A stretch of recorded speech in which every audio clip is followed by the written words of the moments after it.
دیگه است که پیامبر ما گفتن که در هر یک شهری که طاعون آمد وبا آمد، شما مقصد از داخل همون شهر بیرون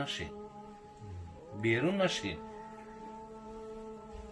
خب در داخل آمد بیرون نشین هیچ وقت، و هر کسی که در بیرون از این شهر قرار داره او داخل نشود.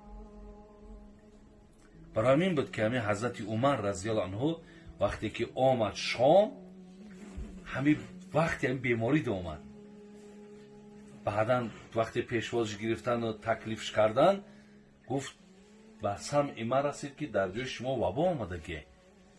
گفتم بله حضرت، همین بیماری آمدگی. خیلی اگر در تقدیرت باشه مقصد میرسد، در تقدیرت نباشه نمیرسه. ولی بچه های ما هم امروز این برادر سوال کرد، بسیار سوالی به مورد هم بود. بچه های ما امروز بسیار در همین بابت برادرای عزیز بی‌پرواهند. انا همین گپ محض گپی خطایی که انا این خیلی همه گپ های در تقدیرت باشه میشه، نباشه این دهن بستن و این دستات شستن و مقصد این سلام کردن و این آغوش گرفتن، ایناش همه یک گپی زیادی های. برادرای عزیز این گپ ها کارو خطا هست، اینها را رعایت کن در کار. اگر ما همه را رعایت نکنیم برادرها، برای که امروز همین تجربه نشان داده که حقیقتا همین از آدم به آدم گذشته است.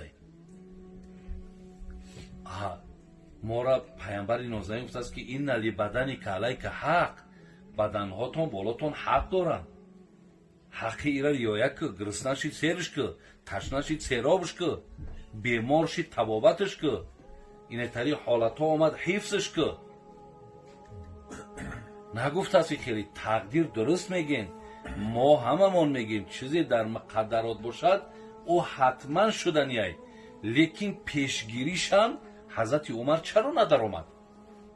گفتن حضرت تای تقدیر میگریزی؟ گفت افیرو من قدر الله الی قدر الله، ای تقدیر خدا میگریزم به سوی تقدیر خدا. همین گریختن ما تقدیره، لیکن همین احتیاطای ما هم تقدیر دمید رویه.